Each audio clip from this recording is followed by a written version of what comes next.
Hello and welcome to the Blessed by Angels podcast. In this episode, we are going to be discovering more about the waves of grief. So without further ado, let's dive right in.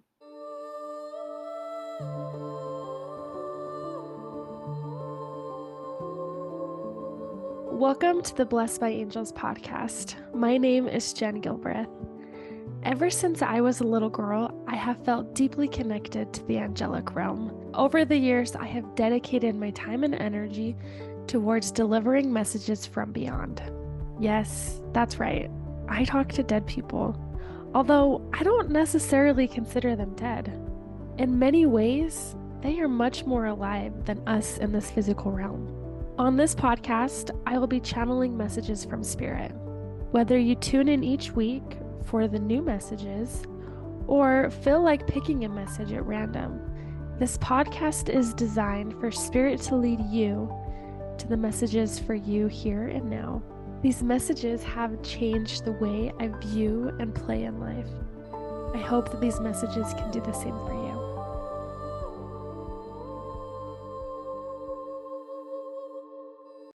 So often there is this misconception that there is a certain way to grieve, a certain length of grief, and also different phases of grief when losing a loved one. And really, this can be in life in general. It doesn't have to specifically be losing a loved one, but there are phases in life where we experience a loss of a human physically being around, whether that be to them crossing over or even a breakup, a divorce, a separation, a falling out of friendships. There's so many different ways that we experience a sense of lack in our regular life with relationships. And I have found that our loved ones on the other side want to offer us support in our phases of grief because we came into this world to experience specific lessons. In fact, we chose which lessons we wanted to learn before we came here. And that can be a really hard concept for people to grasp because, we go through so much heaviness, we go through so much pain. And really, this is a part of our soul reclaiming who we are and also remembering that we came here to experience lessons and to experience soul transformation. Soul lessons is what I like to call them. So having that been said, navigating grief is definitely one of those soul lessons that can be very difficult to process or even difficult to feel as though we have a purpose or that there's hope at the end of the tunnel. And time again, our loved ones, when delivering messages, want to offer us support and strength.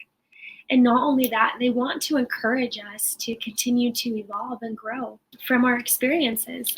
One of my dearest friends, her husband had passed very unexpectedly and leaving her and her 2 kiddos behind. That's how we met through a session. And from there, we really worked together. We helped hone in on her spiritual gifts and just really bridge in a lot of healing for the family with a lot of unknown, a lot of unexpected circumstances that arose in their space.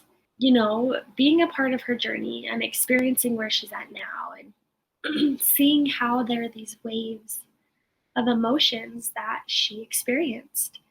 And there are times when, we feel really good.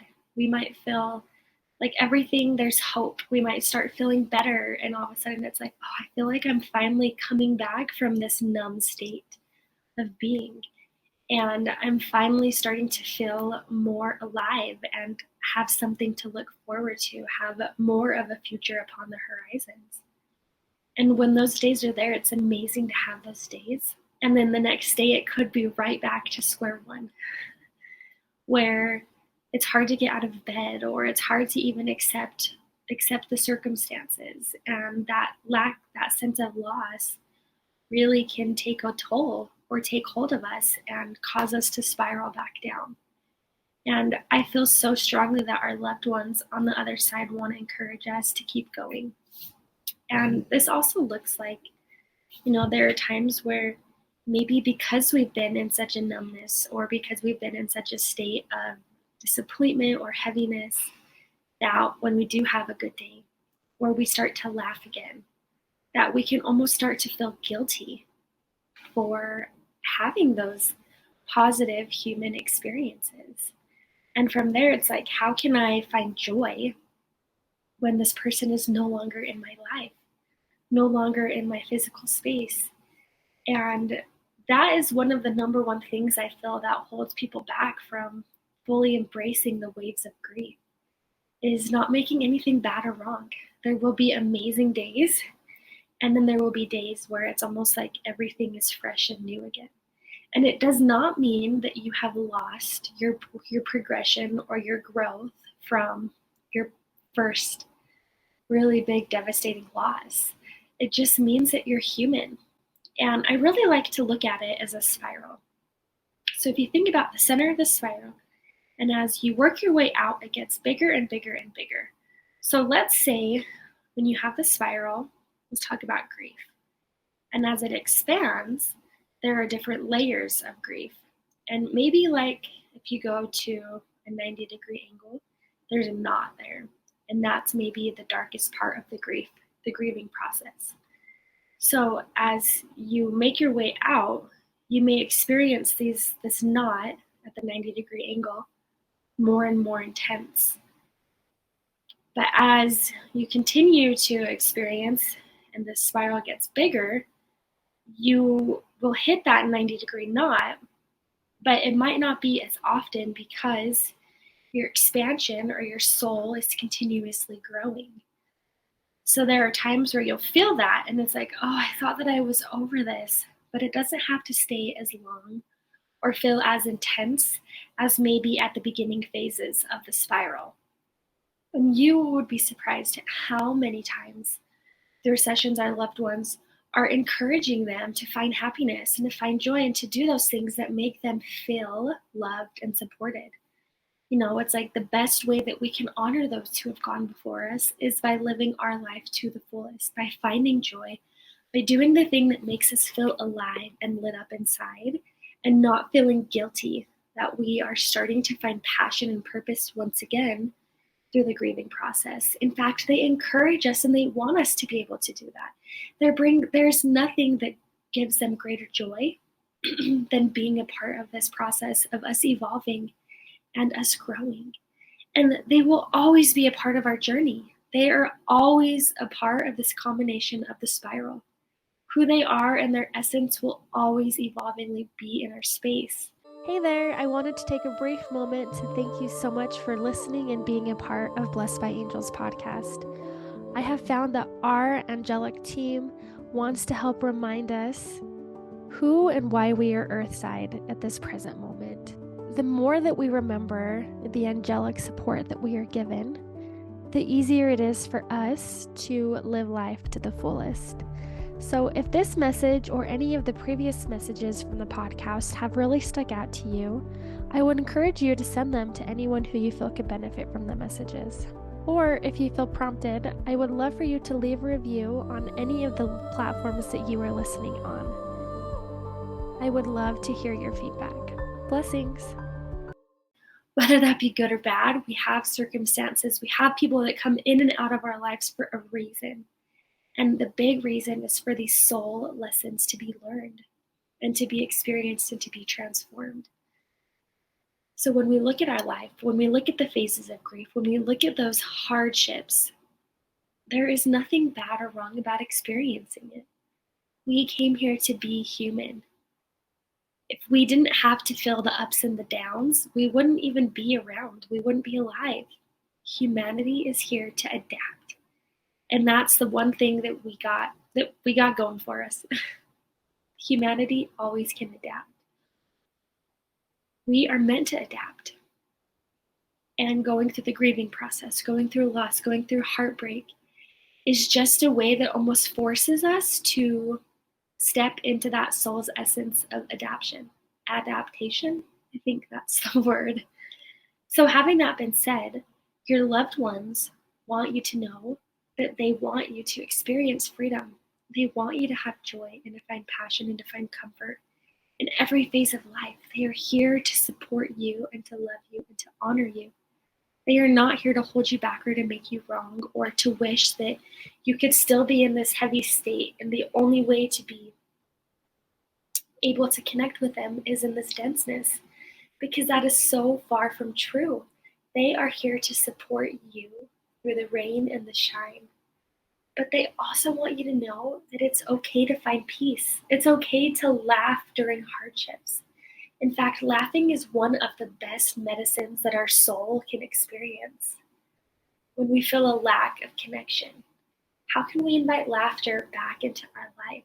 When we feel disconnected from ourselves, we take this life so seriously. And the joke's on us really in the long run, because the only way out of this human journey is through death. And that's it. None of us will go unscathed in this human life. We will all experience hardships, and we will all experience loss and grief and death. It's just part of life. And even the summer, right now we're transitioning into springtime. And that's very similar to rebirth. It's very, very, very similar to this aspect of who we are. And we go through this death, and Mother Earth goes through this death, through the winter cycle, to then bring us back into rebirth, to bring us back into this fullness of living. So our loved ones are beckoning and encouraging us to follow our heart, to follow the things that make us feel so alive inside, to take back our power so that we can truly make the most of this life. And dare I say it, as we laugh and dance throughout life, they will be laughing and dancing with us. They want us to experience joy. They want us to be cherished and loved and heard and valued, because they see us in that way. Riding the waves of grief is such a roller coaster. There's ups and downs, there's spirals, there's swirls, there's everything in between. But our souls came here to experience this.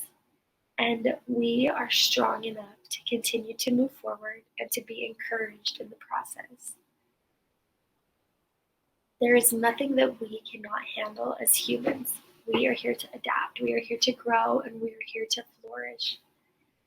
And when we experience grief for that brief moment, or however long it's showing up, we are invited for us once again to feel those emotions, to settle into that wave, and to not make it wrong if you have a good day or a bad day, or just a day in between. There is nothing wrong with that. In fact, we came here to experience it. Our loved ones hold such sacred space for us. As we heal, they heal. As we experience joy, they experience joy. Their joy is our joy. And when we realize that, their joy can also be our joy. When we live more of a life of adaptation, of connection, of not being so freaking hard on ourselves, making everything bad and wrong, our connection to the other side becomes so much stronger. It can flourish in such a different capacity, because we are giving ourselves full permission to be human and to not make it a bad and a wrong experience, because there's nothing unholy about being here. There's nothing unholy about experiencing grief. There's nothing unholy about being angry at God for losing a loved one. There is nothing unholy about our emotions that we experience in grief. We came here to learn. Our soul is craving these lessons. And the more that we embrace the lessons in this lifetime, the new lessons we can experience in the next. Or maybe we can deepen those experiences in the next time that we decide to come to Earth and decide to learn and to evolve and to grow. I'm just checking in to see if there's anything else. Feels pretty good there. Yeah. So if you clicked on this message, this is just a reminder that your emotions are valid. They are here and they are a part of who you are, and there is no need to shut them down or to make them bad or wrong. It's an invitation just to ride the wave of grief. Thank you for tuning in to the Blessed by Angels podcast. It is such an honor to deliver these messages from beyond. If you want to connect deeper to your angelic realm and the support team that you have, I have a plethora of resources on my website at blessedbyangels.org. And of course, I'll leave the link in the show notes. You are connected to the divine. Having divine connection is an innate ability that each and every one of us have. Before we came here, we were spirit. And after we leave this realm, we are introduced back into the spirit world. So having spirit-to-spirit conversations and knowings and understandings are innately and infinitely who you truly are. When we step into this body, we tend to forget. We are not separated from the divine. There is just a lack of remembrance. Thank you so much for being a part of this podcast, and I look forward to delivering more messages from beyond.